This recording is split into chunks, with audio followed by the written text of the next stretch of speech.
Hello, everyone. I'm so excited to welcome you back to the next episode of the Kayleigh O'Keefe Show, where I am joined by, I've been saying this all, like one of my newest friends, but also one that I've just like had an instant connection with. And I'm really, really excited to welcome Shannah White to the podcast today. Welcome, Shannah. Thank you, Kayleigh. I'm very happy to be here. Oh, I'm so happy that you're here. Shannah and I met online, I guess, as we've all met people this year through a coaching program back in August, as we both started to scale and grow our businesses. And we may have had our own gripes with like the leader of this particular coaching program, but like we cannot deny that he somehow matched us up just perfectly for a lot of different reasons. So for that, I am super, super grateful. Me too. Me too.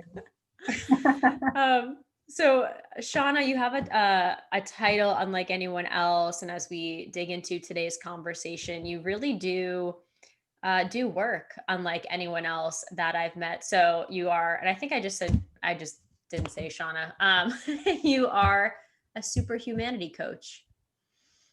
Many of my listeners have never heard this term. So, what is a superhumanity coach and how do you help people? Okay, great. So, a superhumanity coach. The reason I call myself a superhumanity coach is because I guide people to connect with inner senses that are natural, but that we're not taught how to use. Hmm. And when we connect with these inner senses, it transforms our experience of what it means to be human. Transforms in a positive way. So it basically takes our self experience and our experience of the world to a whole other level of being. And I decided to call it superhumanity because Mm, I wanted to call attention to the fact that this is not like what you think personal transformation is about. mm, It goes beyond. mm, So that's so to elaborate more, okay, we are spiritual beings having a physical experience. Um, but we're educated uh, by our parents, by our educational institution, and just by modeling pretty much everybody in the world. Like our whole society is built on driving the human experience from the intellect mm, plus emotion. So, and the intellect, we basically, so in other words, we're thinking, we're engaging our five physical senses, and we're thinking about what we're experiencing with these five physical senses. And then we're trying to figure out what does it mean. And then when we come up with an idea or we are taught an idea that we decide is trustworthy, we save it as a belief. mm, mm, And we build in this sort of theater of the mind, this intellectual theater of the mind, we build a story of self and a story of reality. And so this story is made up of our beliefs, and we don't think it's our beliefs. We think it's the way it is. And mm, then we have emotional responses to how our story is going, to how loving or cruel our reality happens to be.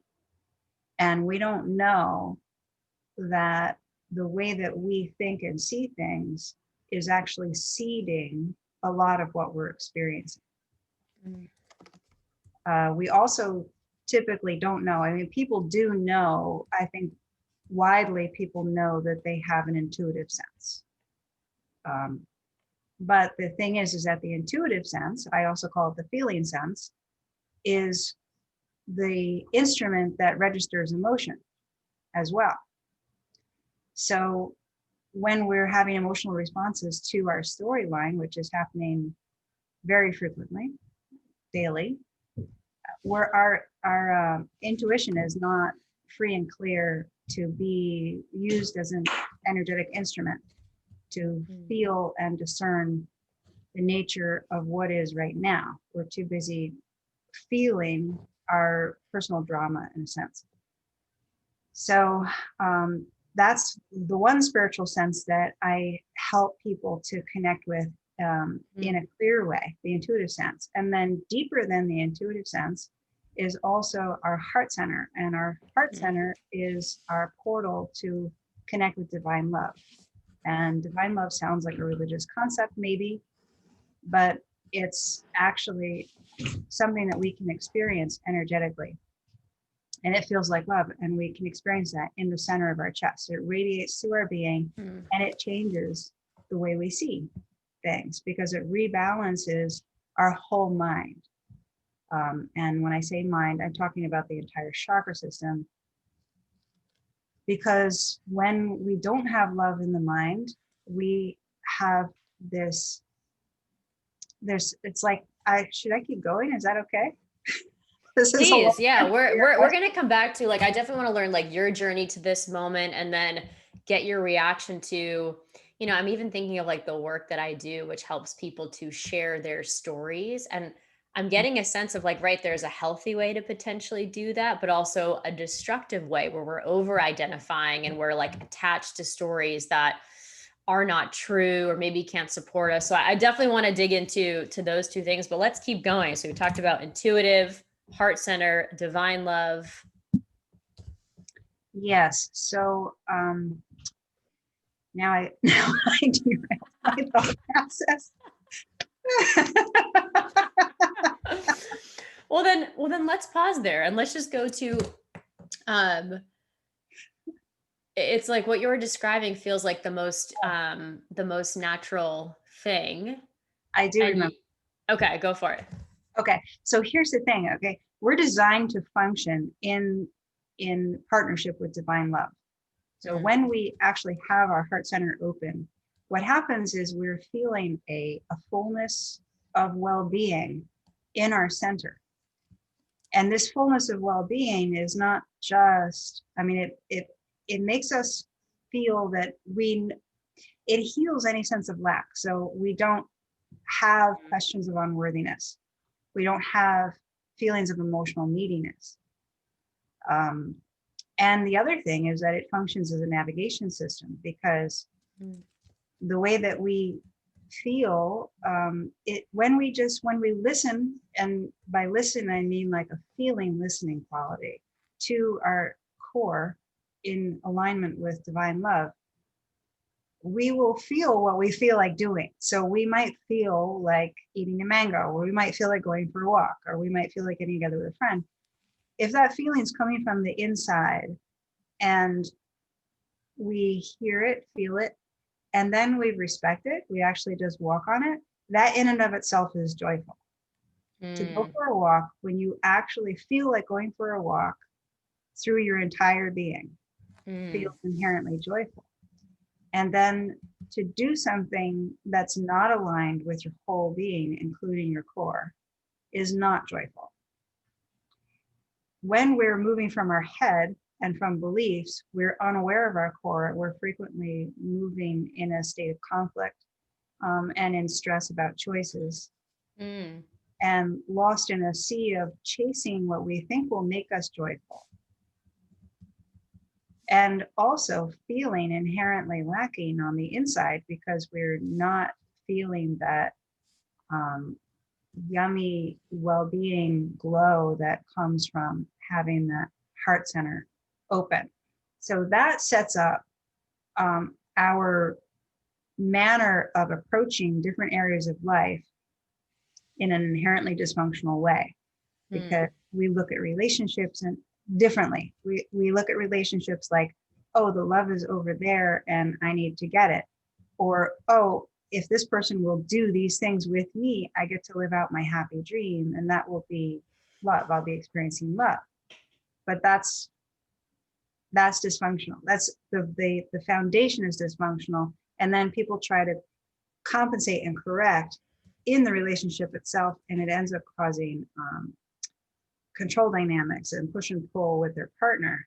Whereas when we're heart-centered, we're not feeling like we need to get love. We're not feeling like we need to live out a particular storyline with this person.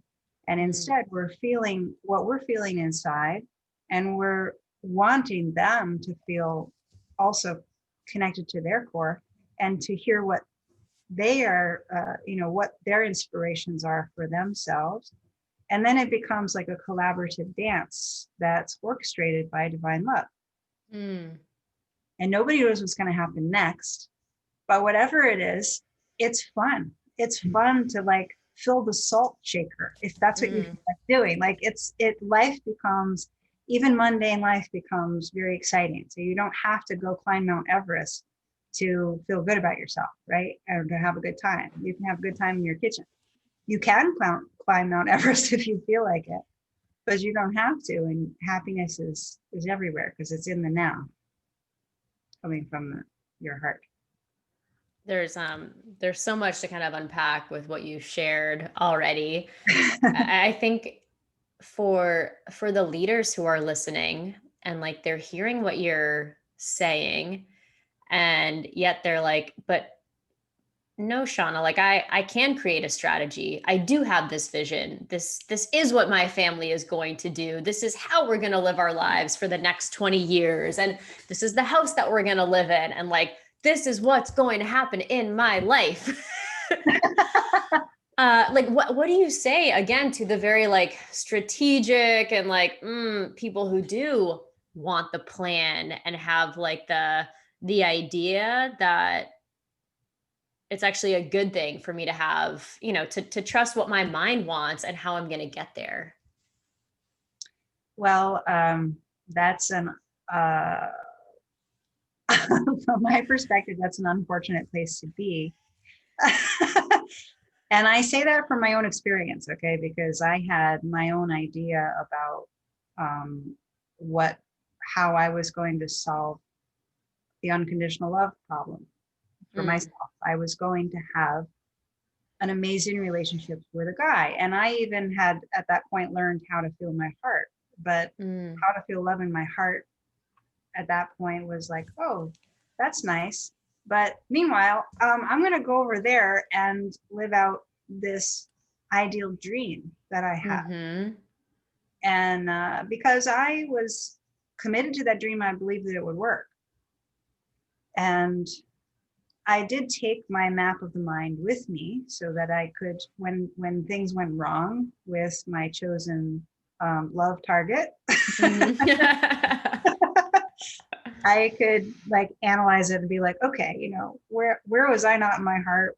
What's going on here? Where am I trying to control him? And I shouldn't be, he's never be, And so I was continually like breaking down what I was doing wrong. I would have loved to have broken down what he was doing wrong, but he wasn't really interested in that. So I was just working on my own in that regard. And it took me a good, with a few different relationships, it took me a good 12 years to thoroughly test my idea about how this was going to work and to realize that it would never work, that I would never be happy trying to have a relationship with love in the form of a relationship with somebody else. Because, I can describe the crux of what it was for me, which was that every time things went wrong, or every time I didn't feel good in relationship, and it wasn't just the guy, it was also other important relationships in my life, I felt overlooked. I felt like I was orbiting around other people.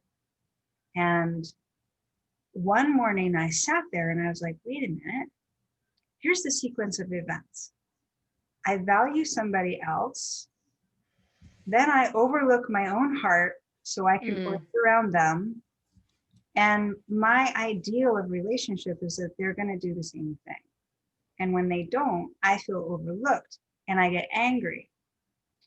But the overlooking actually starts in the beginning. I overlook myself, and then ultimately I'm angry because I feel overlooked. And then I thought, wow, so even if I get what I want in relationship, I'm still going to feel overlooked because I'm still overlooking myself in the beginning. So this is never going to work. And I threw out my fairy tale idea on that day. I was like, you know what? I'm going to stop overlooking my own heart. And I prioritized my heart for the first time. Like I had learned how to connect with it, but I finally prioritized it. And I started to walk the earth differently. And there was a rehabilitation period where I was learning how this even works, to actually not just feel my heart when I'm meditating, but actually try to walk from it throughout my day. And then I became happy. And then I was like, screw it. I don't want to date anybody. I'm having so much fun doing whatever I feel, me and my heart, walking down the street. So this you use the term unconditional love, and in a past relationship, my partner was really upset that she didn't sense I was unconditionally loving. And I agreed with her. I'm like, no, I think my love is quite conditional, meaning like if you're behaving in a certain way, or like I don't feel like we're headed down the path I want, like it does change the way that I feel about you. And I felt like pretty justified in that opinion. And she also felt very justified in hers of like, no, when you commit to someone, like that love is unconditional. And I was like, yeah, I can see that for a child, but for someone that I choose to be with, no, there's some conditions, some values, some behaviors, whatever. What are we completely misunderstanding about unconditional love, love in general? Like, I feel like we may all be operating from just a bad notion of what love actually is. Yeah, that's great. And that's a great subject to bring up. So it's true. If we are seeing love as something that we experience, like a way that we feel towards another person and the way that person feels towards us, then we are setting ourselves up for control dynamics. And that's where the love starts to feel unconditional on the one hand. And on the other hand,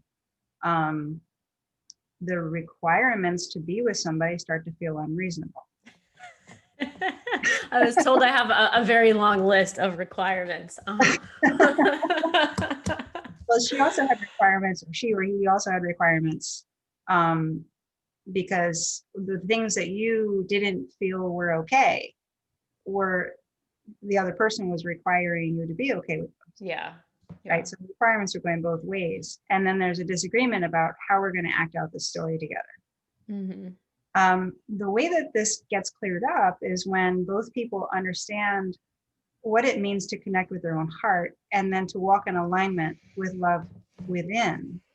Mm-hmm. And that this now becomes the priority for both people. What's really cool, okay, is that this area of awareness, this divine love area of awareness, is actually a shared place of mind. So we can actually unite in the inspirations and expressions and feelings and vision that come from divine love. Mm. It doesn't mean that everyone's always going to unite, because sometimes we have different inspirations that take us different ways. Like maybe you're feeling like you want to go to the beach that day, and your partner is feeling like they want to go to the cafe. And that's okay. Everybody's fine. Great. I'm going to the beach. Great. You're going to the cafe. And then we meet afterward and have a new moment of what it is to be self-becoming as love in motion with this other self that's also becoming as love in motion. So it's a little bit scary because it involves giving up control. But control comes from our head. Control is like, I see it this way, now I want to make it this way. Mm. And also like to be able to envision what your relationship will look like in the future, and to feel that it's guaranteed and that you feel safe because you have that guarantee. This is also a control structure. Mm. It doesn't allow for the discovery of self in the unknown in each moment. So, but we can still have committed relationships when we're choosing to prioritize walking from divine love. But the commitment is founded in our primary commitment to feel love, to connect with love inside ourselves. And that is unconditional love, that I will unconditionally prioritize connecting with love in my heart. And then we can sort out our life together with other people in a way that's not infringing on each other's will. So it allows both people to be happy. And normally, if people are feeling attracted to being together and they're able to work together well under this premise, there's not really a reason for them to part. Because usually, if they come together while they're walking in love, or even they come together and they both decide they want to walk in love, usually that growth process will just show them how to be better together and more intimate together, while also being less controlling. So even though we're not controlling where our inspiration takes us, it very rarely causes two people who feel like being together to actually part. So this, it's such a helpful way to think about interpersonal relationships, the distinction between conditional, unconditional love. When it comes to what I'm kind of hearing from you is that divine love is actually the path towards self-love.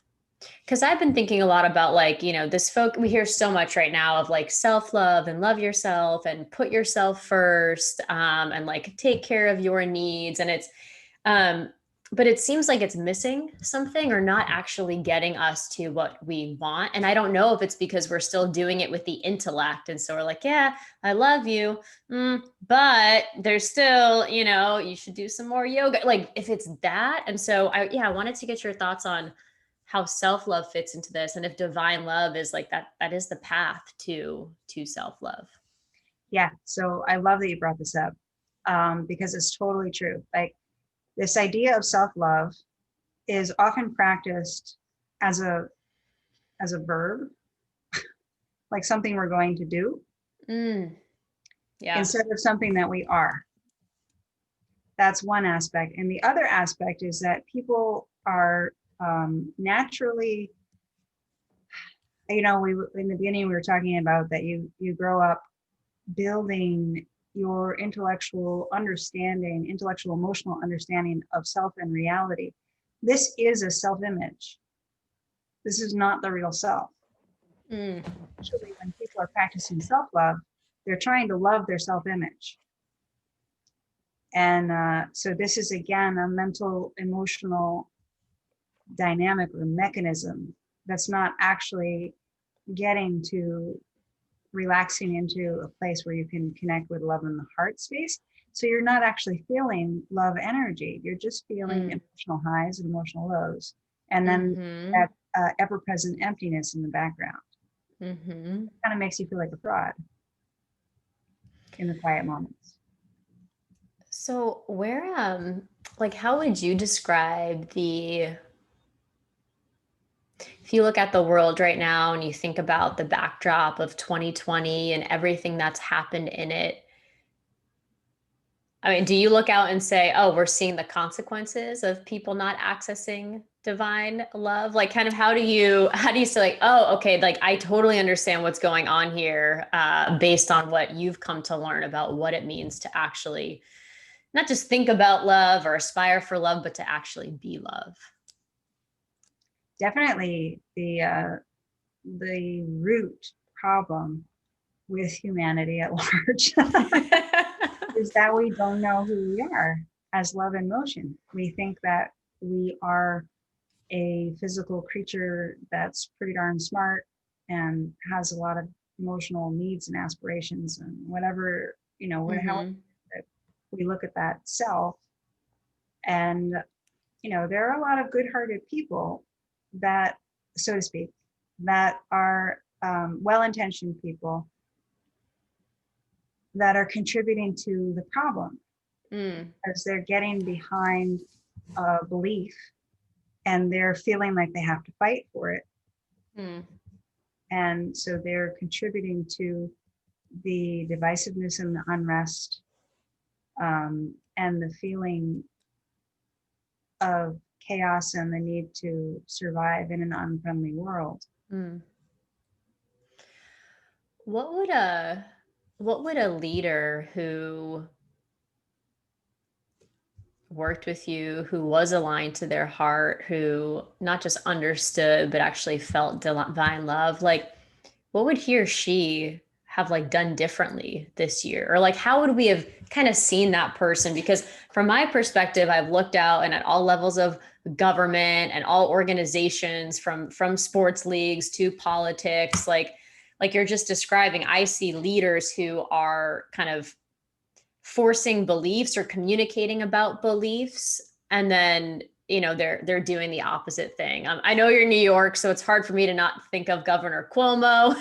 Like, I think has been a wonderful example of like creating a self-image of like, oh, I'm this big tough governor and we're doing things amazingly, and yet the results have actually been quite terrible in comparison.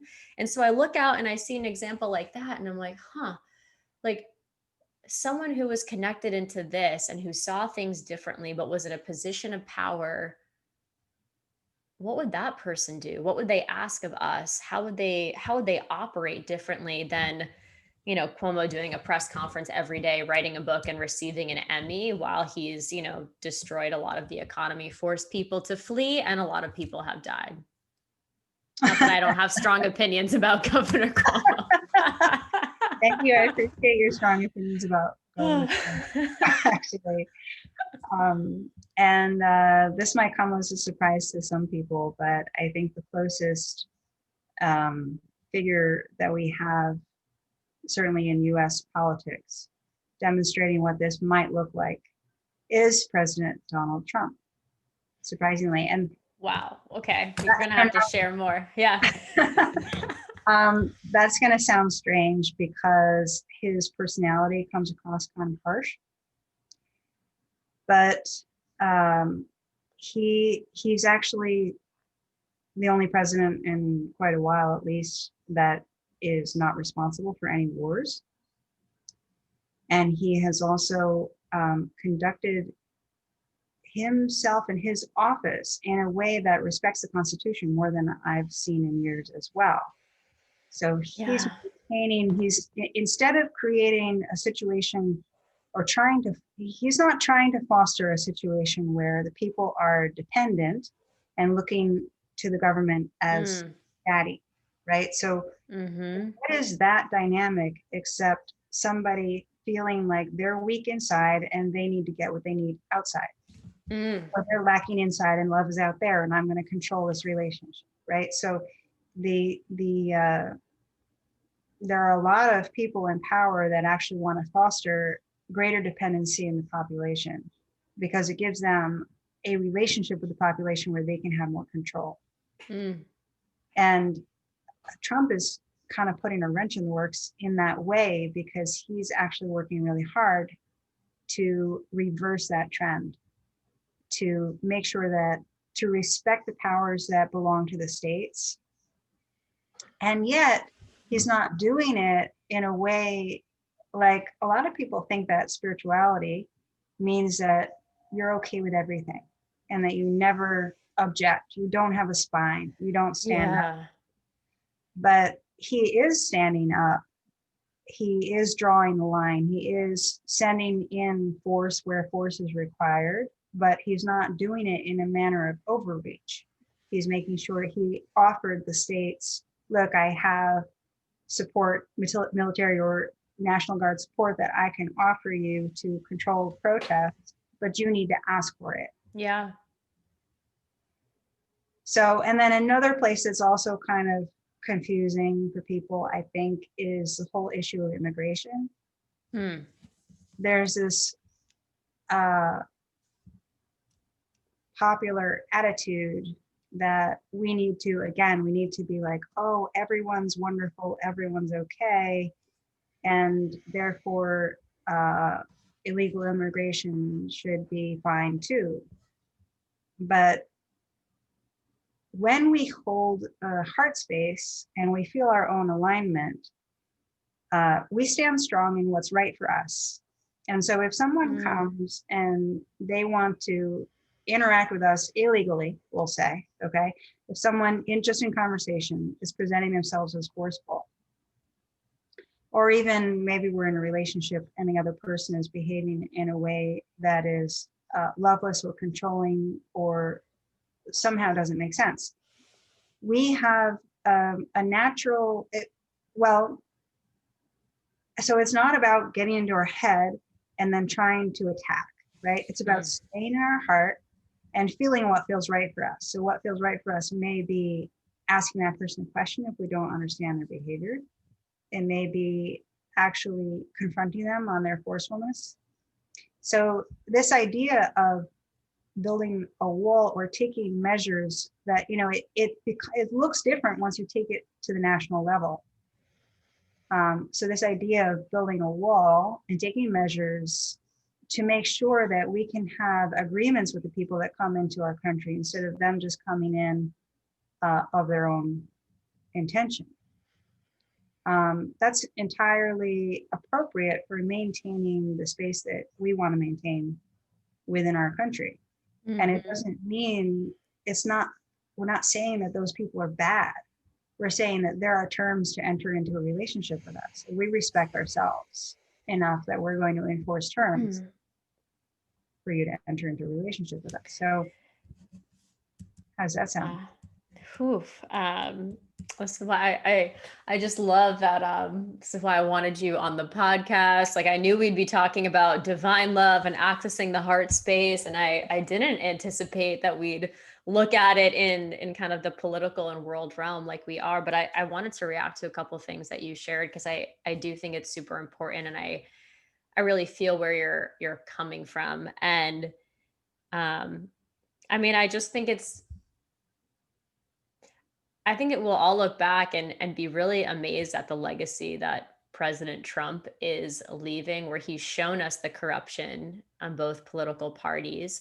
He's shown actually what it does mean to respect the Constitution and not use agencies in inappropriate ways, and to actually be a very, I know it's not a measured presence on Twitter, but a measured presence in terms of the application of power. And you see the difference right now. I've read some excerpts of from Obama's memoir, for example, and he is still out there saying in his very condescending way of communicating, like, I still believe in America. And I hear that and I'm like, he's like, I still believe America can live up to its hope. And maybe I put on him just because I've heard so many of his speeches where it's just this tone of condescending and like, I hope you guys can meet my expectations for you, because like it's very frustrating. But who would have thought that of all presidents, you're shining a light on Trump as an example of like, is it intentional, of how he operates? I don't know, but there is something there of like, I actually do believe like a love for America and a way of life. And we've seen that come through in the actual policies. And I do think there's something too, when you talk about living from your heart space, and that doesn't mean that you tolerate or maybe that you accept everything, but you actually do stand, I don't want to say firm in a belief because I think you might challenge me there, but like firm in a feeling of like, what is an alignment and what does respect look like? And I feel on um, on the immigration front, for example, I've been paying a lot of attention over the last month to what's going on in France and, multiple beheadings and stabbings there. As they've allowed so many people into their country who don't share their values, who don't want to share their values. The French feel embarrassed to say, hey, share our values. They're a good set of values. And now we're starting to see, for example, Macron say some of the right things of like, no, we need to stand up for free speech and we can't allow people to just live in their, to come here to our country, live in their silos and not understand what it means to live in this society. But I do wonder if it's too little, too late. And, you know, I wonder from your perspective, like, is there something about aligning with your heart and divine love that also allows you to have like a much deeper respect for people and at the same time I don't know how to describe it without seeing very an intellectual thing, but like to have deep respect and empathy for people, and also a strong, I'll use the term belief, but belief in what is right. Because the Sure. last thing I'll say there's like, I feel like we're seeing a lot of people, through social media, like say what is right, say what is right, say what we must do. But like it does not feel like it's coming from the heart or from a place of respect. Like it totally, you can feel like the control and the condescension and just the victim oppressor mentality just like coming through. And I Mhm. look at that and I'm like, it does feel like there's just a real lack of love and self-respect in the hearts of a lot of the people right now. Mhm. Yeah, so I appreciate what you brought up. And I think that a fine distinction here that's really important is the difference between beliefs and discernment. Ooh, okay. So a belief is an idea that you have in your mind and you think it's right, and the way that you interact with your environment around a belief is that you try to push your environment to match your belief. Mm, And if your yep. environment doesn't match your belief, you feel threatened, you feel uncomfortable, and you may fight. Discernment is, so let's go back to our intuition, right? Our intuition is our instrument for sensing the energetic nature of anything. And when we're lost in our head, it's sensing the energetic nature of the way that our thoughts are stacking up in a distorted fashion based on lack and disconnection inside ourselves. But when we're aligned inside ourselves, we're feeling our alignment with divine love, then we're also feeling truth. So, what is truth except for the vision that love gives Mm, rise to? ooh, truth, the vision that love gives rise to. So, we can feel the energetic patterns or thoughts, the energetic patterns of the thoughts and awareness around us. So, we can feel, Cuomo, something is not lining up in my Mm, sense with that. I'm not feeling the coherent pattern of truth in his energy field and his thoughts and mm, what he's saying. Um, so we may feel moved to speak to that. And a person that comes to mind actually is Martin Luther King mm, Jr. As he spoke with tremendous vision and power. He spoke from love about what was right. And he was educating and inspiring people to move from what was wrong to what was right with his ministry. So mm. that's what it can look like. Yeah. And that was no those he wasn't speaking from beliefs, he was speaking from discernment. Mm. Why do you think it's gotten harder for people to operate from that place? I mean, you bring up MLK as the perfect example of moving people and like speaking to their core sense of like, ooh, that does feel right. I do see the truth in that. What we've witnessed this year is like a movement that claims maybe to want the same things. Actually, I don't think that's entirely true as MLK in the BLM movement. But it's clear from the results of their words that when they speak, there does not seem to be a movement toward love. There seems to be a movement toward shame, toward destruction, toward creating worse dynamics. And I don't know how we got there. Well, how we got there is possibly, there might be an investigation involved. But just in terms of discerning what that thought structure feels like, it definitely is not grounded in love. It's definitely promoting identification with victimization Yeah. and um, and a kind of a violent attitude about how to address it. Mm, So it's encouraging people to identify with a weak self-image, it's not teaching them anything about how to connect with love. Mm. So it's definitely part of the problem. What is,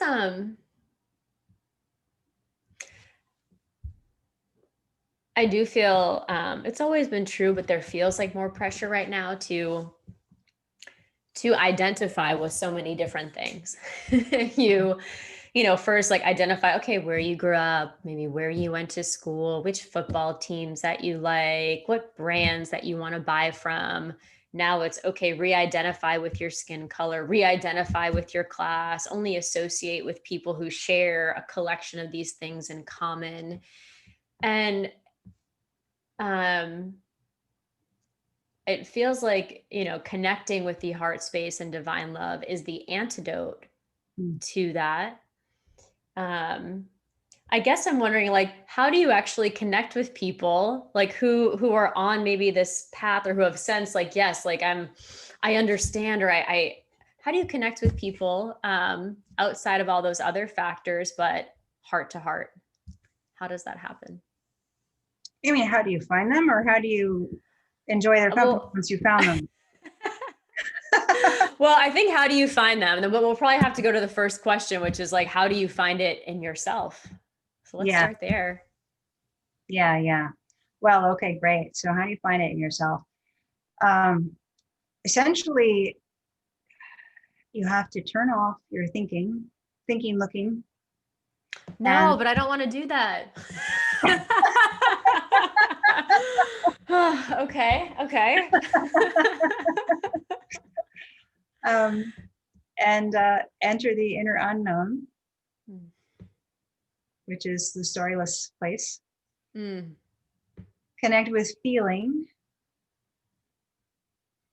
and begin to experience relating to yourself in a feeling listening way. Mm. So that's the summary. That's talking about it. I Mm. don't, if you're feeling like you want to try it right now on the spot, we can do that. I don't, up to you. Yeah, let's do it. Okay, um, so do you have a sense of where you are sitting in yourself? To use your body as a map. Let's see. So first, let me ask you: does it make sense to you that self is soul, mind, and body?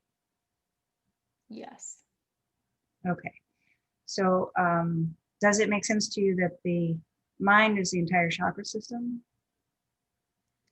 I had never heard that until you said that on this podcast. And when you said it, I was like, ooh, and I just saw the colors and the lights and, like, felt lit up of, like, yes, that makes sense. But I mean, I thought of mind just as intellect before. Yeah. Yeah. We're taught that the brain and the mind are the same thing, but this is Mm. oversimplified and does not match with my experience. And I would think it doesn't match with your experience either if you think about um, the, the the experiences of awareness that involve other aspects of your body, emotional awareness even. Hmm. Like, feel things. You feel sometimes you feel tight in your solar plexus, or closed down in your throat, um, or you can feel a warm energy in your heart. So this is all mind, which is beyond the brain. The brain is an Mm. interface, a very important interface between the mind and the body. It's not the only organ of interface with the mind. Mm.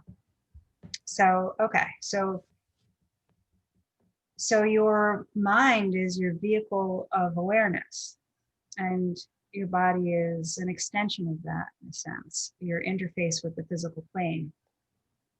And your soul is the awareness that I'm speaking to, Mm. and that is speaking to me, that chose to have this podcast.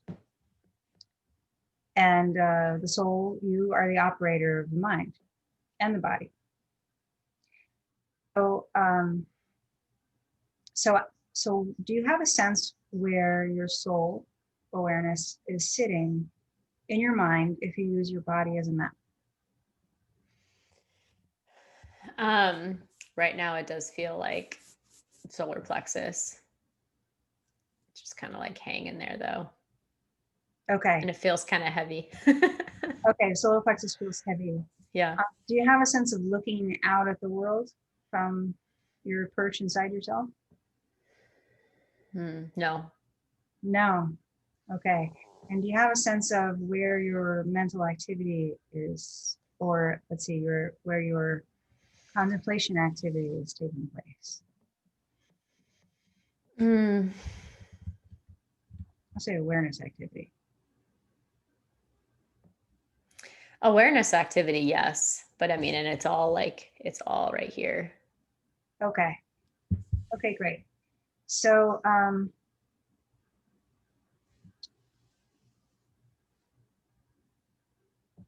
what happens if you let your awareness activity in that area feel blind and become curious what there is to feel in the inner space of your torso?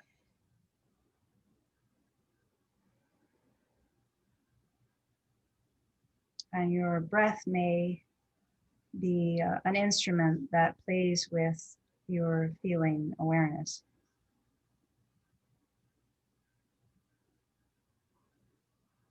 Or helps you move your feeling awareness around on the inside. I mean, I instantly, just closing my eyes, like I'm like, oh, right, I have the fan on here. Like I can feel that, which I hadn't felt. So I feel these other just physical senses ignited. When I breathe into and feel my torso, it feels pretty tight, like not super expansive at the moment. And like, I feel like I'm getting, like 60% of my normal breath in there right now. Mm-hmm. So do you feel then like you can be with that tightness and kind of permeate that tightness with your breath?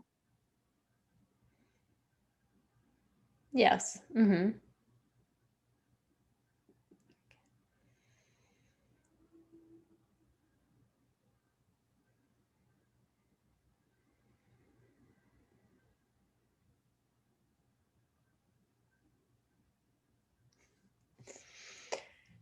So as you be with that way for a little while, I'm curious if anything changes.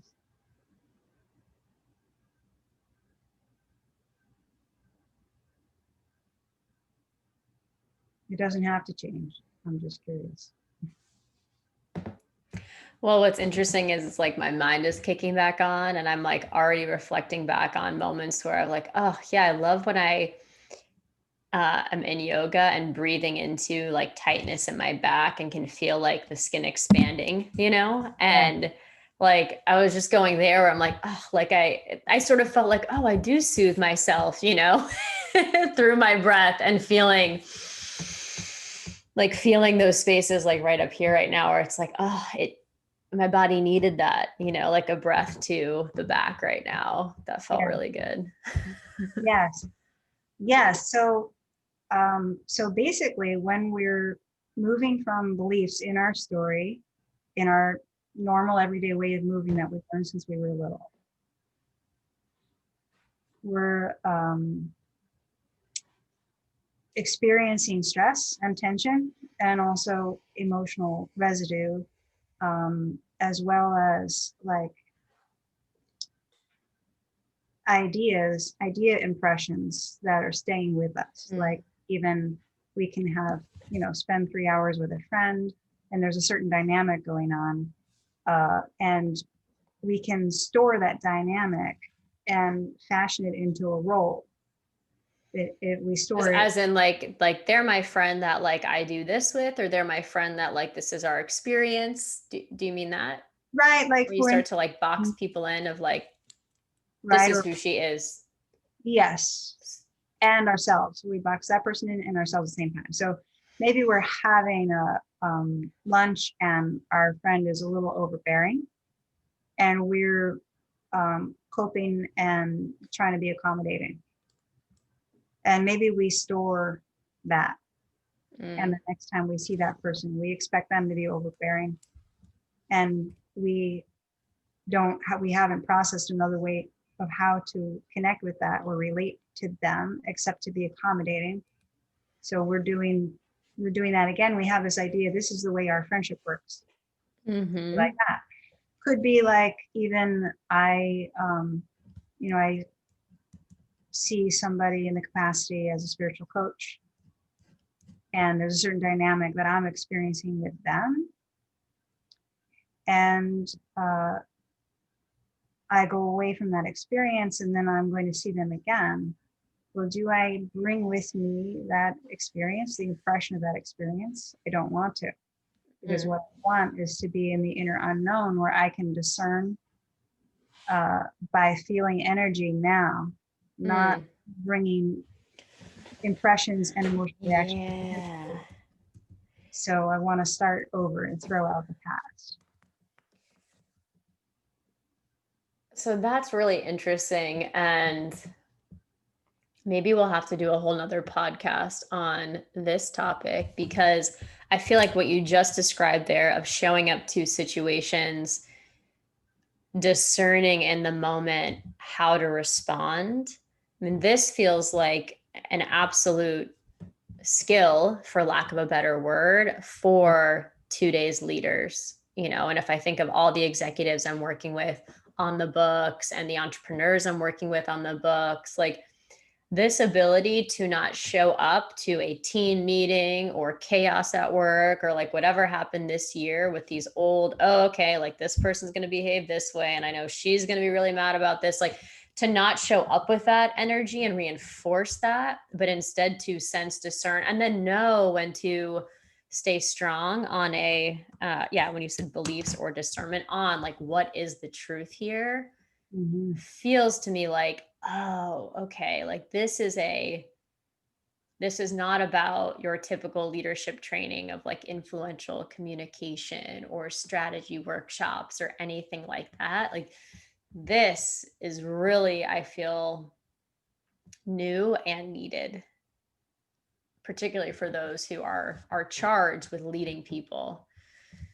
And yet, even as I'm saying it though, I feel like it must be very, I'm even thinking of some own experiences in my career. I wouldn't say that I was connected to divine love, but let's say on the path, coming out of a spiritually awakened retreat and going back to the office and feeling like that sense of possibility. And I'm like, I'm not going to like judge what's going on here. I'm going to show up. I'm going to sense, I'm going to respond. And yet I had the experience of like even showing up that way and like getting but still feeling the immediate pull of like, no, people want me to be back in that role, of like being like a taskmaster and being who I was. And then I fell right back into it instead of what I showed up being like, ooh, let me be this expansive leader who can like adapt, respond, sense what's going on. Like it turned so quickly, partly because of me and partly like my response to the dynamic of like, oh, okay, like maybe people don't want this. They want to play their role and me to play the one I was playing too. You know what? It's my experience actually that people really, they really respond well. They really blossom in the freedom that they experience when we relate to them from the now. And even though they're stuck in time, we can just call it time, right? This history forward. But it's extremely challenging to when someone speaks to you from time and they're putting their history on you, especially if they have history with you and you have history with them. It's extremely challenging in that moment to not suddenly get swept into that dream type of reality, and instead like breathe, ground, and find what's the question that comes from your feeling sense in the inner unknown. Like the inner unknown is your protection from the story. That's like the first thing. If you're getting rocked, the first thing is to go back to the inner unknown. Wait a minute, I don't know anything. which is really Mm, can be really scary when you're in a performance role. But mm. that is actually where all your power comes from. So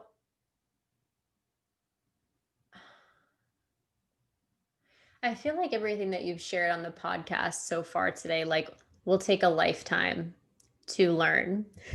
And so for people who are listening who are like, okay, I feel this calling, I feel, I sense everything that you're saying like is is true and right, and I want to access that.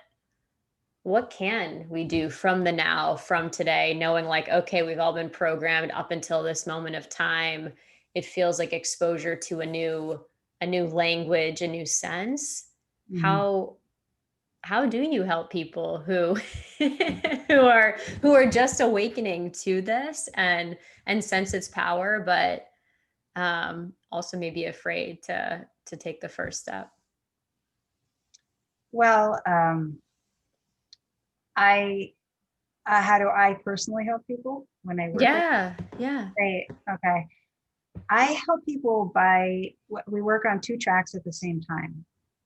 So the first track is working towards building their awareness skills to connect with their heart. And we started that in the podcast today. Mm, Um, and just add a few more thoughts about it before I explain the second track, which is that um, so our feeling sense becomes the reservoir that holds all our stress and tension and emotional feedback from the way that we operate every day.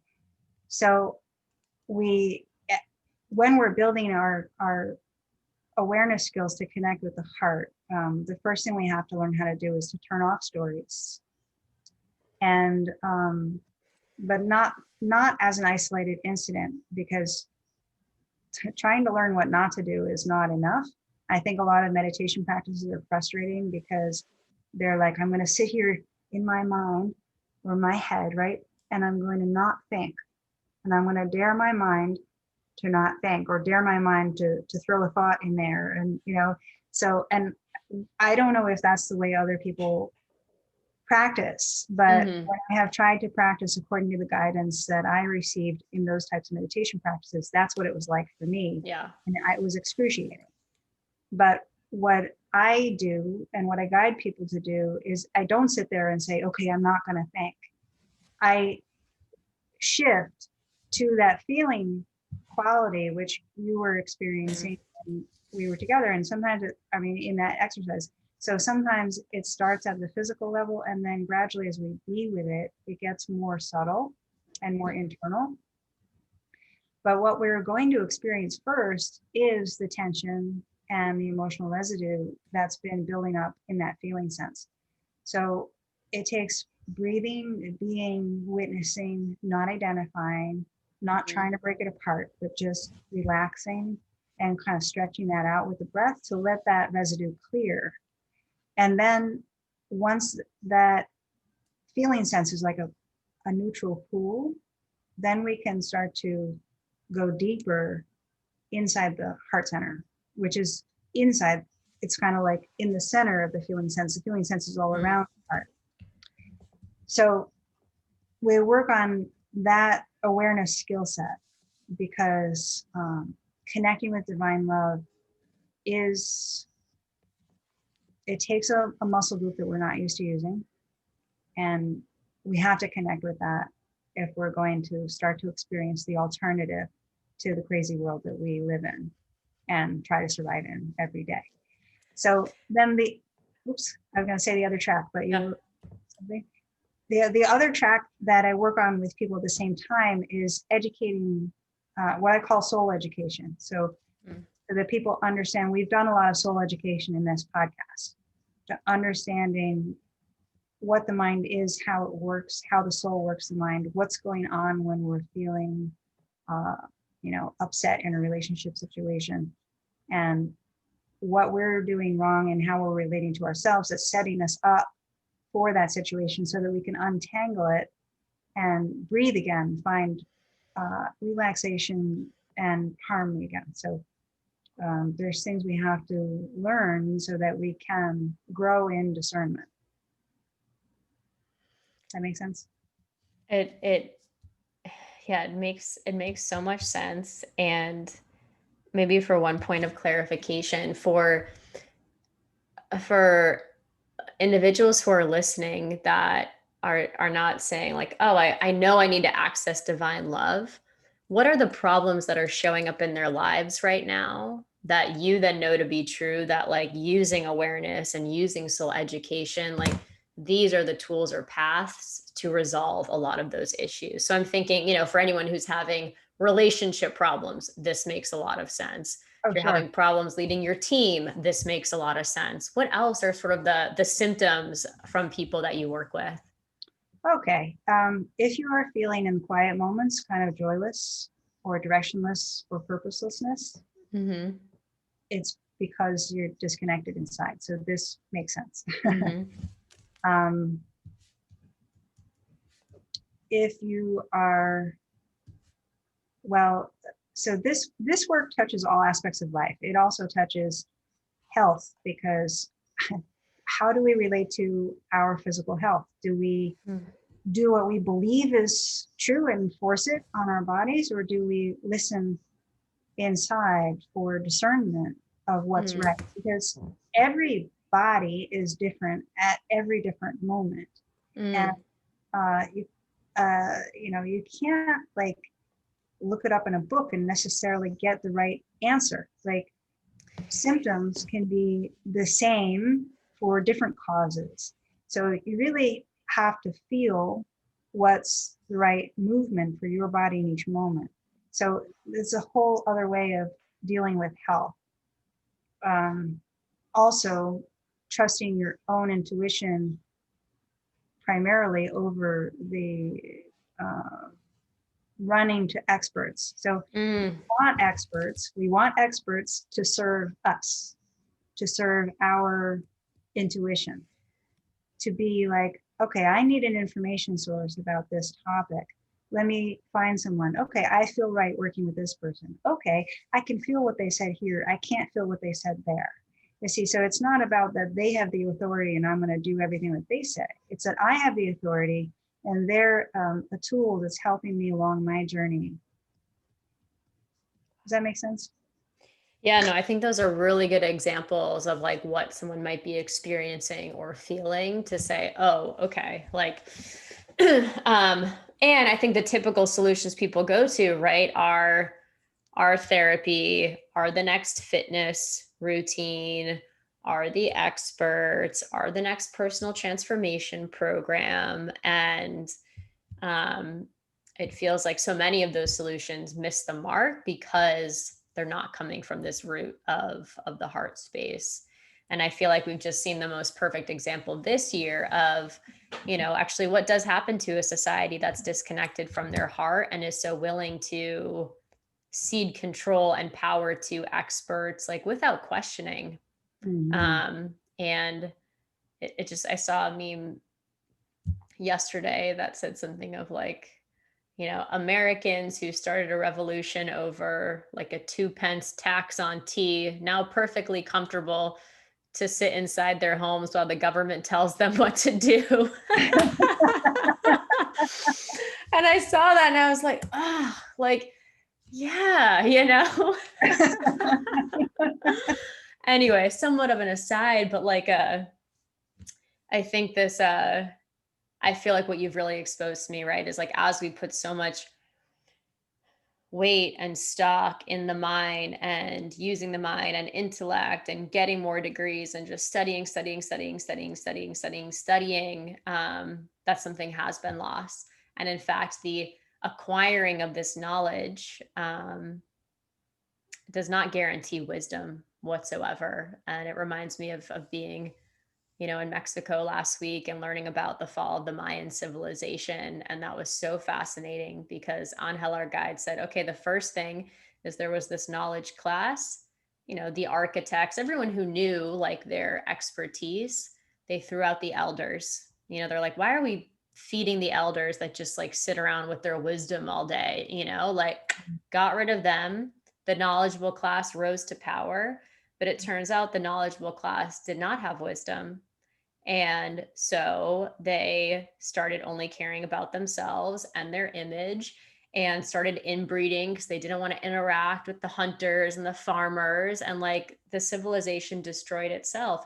It didn't get colonized by the Spanish like the other civilizations, the Aztecs and Incas did at that time. And it's just making me think too, right, of this elevation of the mind over heart and soul. And I think therefore wisdom. And I kind of view the work that you're doing as like the antidote to a lot of the problems that we're seeing in the world right now that all go back to the human heart. And and and like, how do we just not come out from a place of like neediness versus a place of wholeness and feeling like I am connected. There, there is a there is a path, and yet to follow said path is just to be in the moment and responsive and to discern, which discernment is one of my favorite words. I'm so glad that you used it. I want to speak Mm. to your comment about that this seems like a lifetime of work, and Mm. it is a lifestyle Mm. for the rest of your life if you choose to do it. Um, but what what strikes me about it, okay, is that this is really, it's not like there's a lot of programs out there that are trying to help you accessorize yourself so you can be more happy. Mm-hmm. This is not about accessorizing yourself. This is about how does the human being actually work in a functional way versus a dysfunctional way. Like we need to Mm. accessorize when we're trying to compensate for dysfunction. Mm. But this is the natural science of how the human being actually works in a functional way. And sure, it might take a lifetime to feel like you are mastering it, but what's your other option in life?